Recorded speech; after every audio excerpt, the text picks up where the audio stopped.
Hello everyone. You are watching a snippet of Countdown June 12, 2023.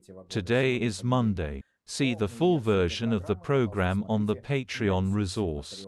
There are 5 to 6 times more videos, information and analytics. And thanks to everyone who is becoming our patrons right now. And I'm moving on to the main thing. Today Russia Day is celebrated in the cave. But somehow without much enthusiasm. Only Medvedev lashed out in the morning and said that Maidan Nezalezhnosti would soon become the square of Russia. The mood in the cave is by no means festive. On the eve of the senator from the Crimea, Sergei Sekov blurted out something about the negotiations, which the Kremlin will go to, having received the Odessa, Nikolaev and Kharkov regions of Ukraine. But in Kyiv, no one even reacted to this nonsense. In the cave itself, they are celebrating for the third day, vodka, barbecue, fun. And what else remains for the mokhnatics? If all the same, the motherland will soon call to die. Tina Kandelaki at a party organized by Gazprom in St. Petersburg is choking with a surge of patriotism. Our country is growing, developing, holding on and fighting alone against the whole world. Therefore, our holiday, Russia's Independence Day, is not just a number on the calendar, it is a holiday of great strength, intellect, reason, pride in people who know how to defend their right, even in the most fantastically difficult conditions. Putin, meeting with the cream of the cave collector in the Kremlin, called the heritage of his ancestors sacred, and assured him of loyalty to their traditions. That is, the immersion will be even deeper until the whole team drowns in red-brown. The State Duma is already preparing a package of laws on martial law, which will be introduced without fail. The only question is the timing. If Poland and the Baltic countries decide to send their army contingent to Ukraine, as ex-head of NATO Rasmussen mentioned, the Kremlin will immediately become hysterical that the NATO countries have begun to openly fight with Russia. They say that until now they have been waging war indirectly, through the supply of weapons to Kyiv, and now, finally, they personally appeared on the battlefield. Such a development of events can become a trigger for the introduction of martial law in the cave and even a missile attack on Poland and the Baltic countries, which the militant Alkapops has long been raving about in his fantasies.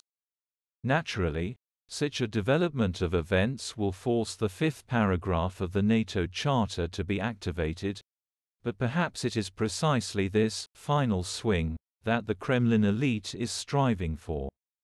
The hawks of war do not have much time. The imbalance of the power part of the vertical led to the fact that even Gherkin, who is loyal to the Kremlin, squealed about turmoil. Shoigu demands complete submission, ordering all combatant units, including PMCs, to sign contracts with the Ministry of Defense by July 1. The Chechen battalion, Akhmet, immediately salutes and reports on the transition to contract service under the command of the Ministry of Defense. But Prigogine shows Shoigu a fat pimple, after which the angry terrorist Gherkin squeals hysterically, "This is a rebellion." The Kremlin makes one last offer to Prigozhin, to head one of the regions as governor, in response to which the bald gravedigger declares that it is better to die than to do this. And this is an application for confrontation to the last. The kids starts mahak among themselves. And these internal squabbles could be the start of something bigger, given Prigozhin's popularity among the Zon deep hunters. Nevertheless, the system is strong. And it has also failed, and Prigozhin's game is likely to be played quickly and revealingly tough. The rebellion on the confusion must be suppressed, for the edification of the entire undefensed Earl, fascinated by the audacity of the blind Führer. And at this time in the annexed Crimea, As we warned, the lashists are preparing a man-made disaster at the Crimean Titan chemical plant in Armyansk. See this and other stories in full on Patreon. Become our patrons now and look further in this program.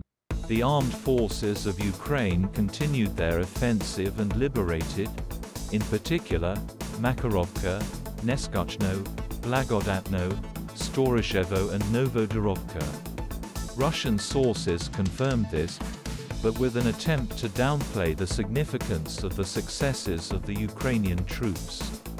The mood in the cave is already so gloomy, and then Putin's friend passed away.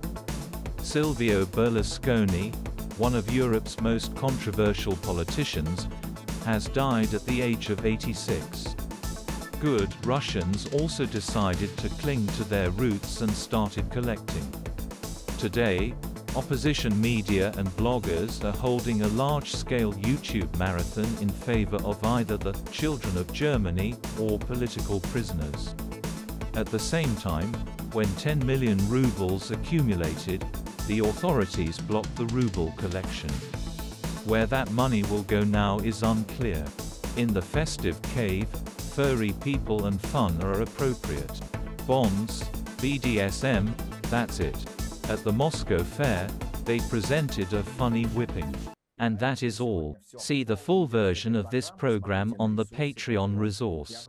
And thanks to everyone who is becoming our patrons right now. You are helping to maintain an independent political channel. Hugs to everyone. See you on Thursday. Glory to Ukraine.